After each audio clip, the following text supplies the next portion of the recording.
Assalamualaikum warahmatullahi wabarakatuh. Perkenalkan, nama saya Imam Syahputra dengan NIM 24 10 20 10 35. Saya berasal dari Prodi Pendidikan Agama Islam semester 1 kelas 1B. Baiklah, pada kali ini saya akan menjelaskan tentang 20 sifat wajib dan sifat mustahil bagi Allah.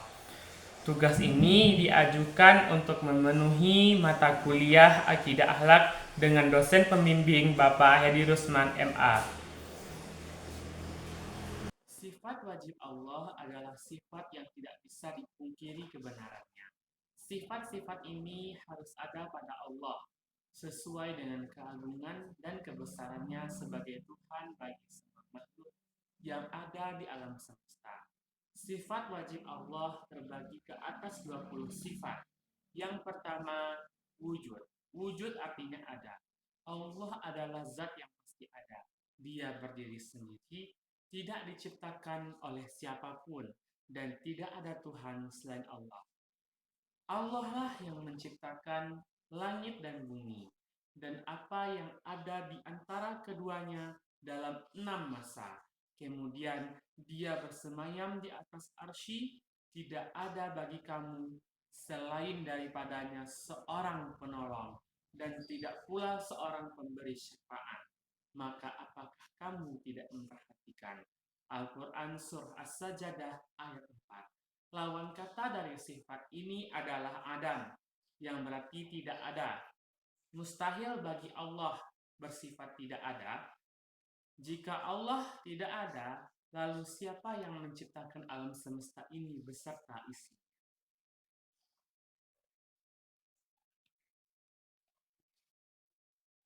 Yang kedua, Qidam. Dialah sang pencipta yang menciptakan alam semesta beserta isinya. Maksudnya, Allah ada lebih dahulu daripada apa yang diciptakannya. Lawan kata dari sifat ini berarti hudus, ada yang mendahului. Tidak mungkin ada yang mendahului keberadaan Allah Azza wa Jalla.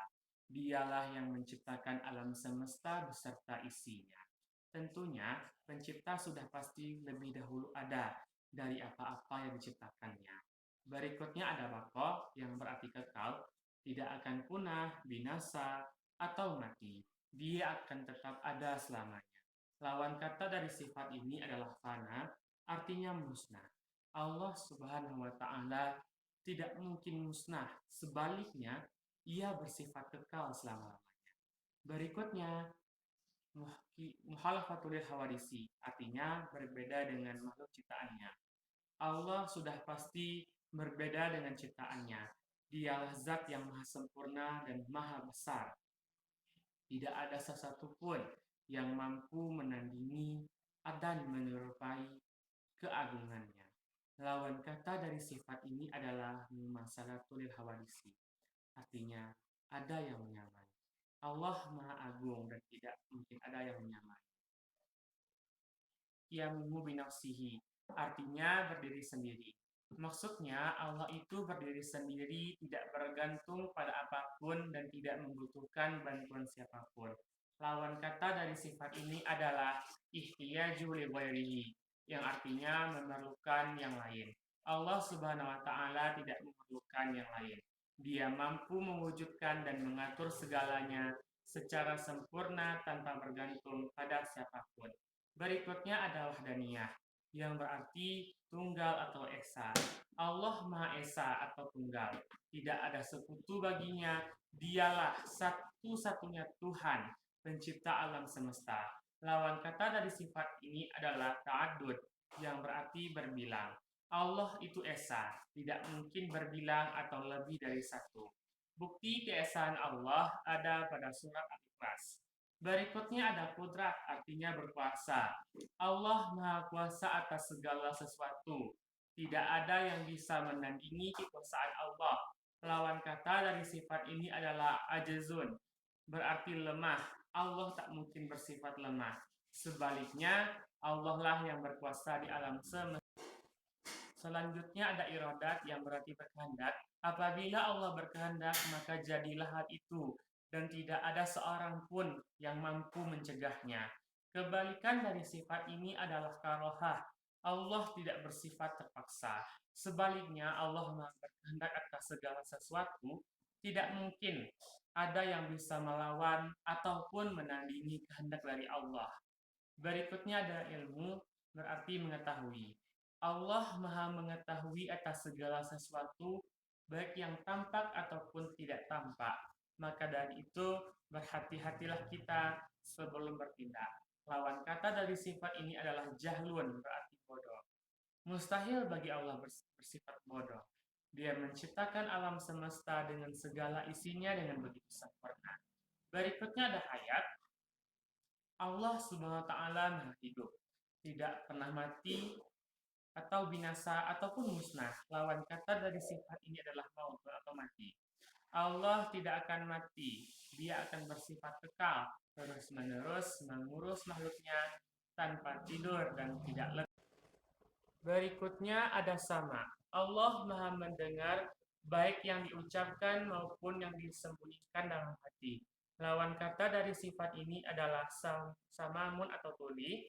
Mustahil Allah bersifat tuli. Allah adalah Tuhan yang Maha mendengar. Pendengaran Allah meliputi segala sesuatu. Berikutnya ada basar atau melihat. Allah melihat segala sesuatu. Penglihatan Allah tak terbatas, Dia mengetahui apapun yang terjadi di dunia. Lawan kata dari sifat ini adalah amma atau buta. Allah juga tidak buta, Dia Maha melihat segala sesuatu yang tidak luput dan tidak ada satu hal pun yang luput dari penglihatannya. Berikutnya ada kalam atau berfirman. Allah itu berfirman, Dia bisa berbicara atau berkata secara sempurna tanpa bantuan dari apapun. Terbukti dari adanya firman dari kitab-kitab yang diturunkan lewat para nabi. Lawan kata dari sifat ini adalah bukmun atau bisu. Allah tidaklah bisu. Allah berkata dan berfirman dengan sangat sempurna. Tidak ada satupun yang bisa mengalahkan keindahan firman Allah. Berikutnya ada qadiran, artinya berkuasa. Allah Maha Kuasa atas segala sesuatu yang ada di alam semesta. Bila Allah menakdirkan suatu perkara, maka tidak ada yang bisa menolak kehendaknya. Sebagaimana firman Allah dalam surah Yasin ayat 81. Lawan kata dari sifat ini adalah ajizan, yang berarti lemah. Mustahil Allah bersifat lemah. Allah adalah pencipta alam semesta dan segala isinya. Dia Maha Kuasa atas segala semua hal. Berikutnya ada muridan atau berkehendak. Bila Allah sudah menakdirkan sesuatu perkara, maka tidak ada yang bisa menolak kehendaknya. Lawan kata dari sifat ini adalah karihan, artinya zat yang terpaksa. Allah bukanlah zat yang terpaksa. Dia Maha berkehendak atas segala sesuatu. Hanya berfirman, kun fayakun, maka jadilah apa yang dikehendaki olehnya. Selanjutnya ada aliman, artinya Allah Maha mengetahui segala sesuatu, baik yang ditampakkan maupun yang disembunyikan. Tidak ada yang bisa menandingi pengetahuan Allah yang Maha Esa. Lawan kata dari sifat ini adalah jahilan, artinya zat yang sangat bodoh. Mustahil Allah adalah zat yang bodoh. Allah Maha mengetahui dan melihat apa yang ditampakkan atau disembunyikan. Allah Maha mengetahui atas segala sesuatu. Berikutnya ada hayyan, artinya hidup. Allah adalah zat yang hidup. Allah tidak akan mati, tidak akan tidur, tidak akan lengah. Lawan kata dari sifat ini adalah mayitan, artinya zat yang mati. Allah tidak mati, Allah bersifat kekal, tidak musnah dan tidak binasa. Dia tak pernah tidur, selalu mengawasi hambanya setiap saat. Berikutnya ada sami'an, artinya mendengar. Allah selalu mendengar pembicaraan manusia, permintaan ataupun doa. Lawan kata dari sifat ini adalah as-sama, artinya zat yang tuli. Mustahil Allah bersifat tuli. Allah adalah Tuhan yang Maha mendengar. Pendengaran Allah tak terbatas dan meliputi segala sesuatu. Berikutnya ada basiran, artinya melihat. Keadaan Allah yang melihat tiap-tiap mewujud atau benda yang ada. Allah selalu melihat gerak-gerik kita. Oleh karena itu, hendaknya kita selalu berbuat baik. Lawan kata dari sifat ini adalah amma, yang berarti buta. Allah Maha melihat, tidaklah buta.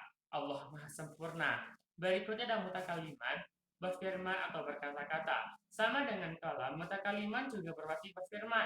Firman Allah terwujud lewat kitab-kitab suci yang diturunkan lewat para nabi.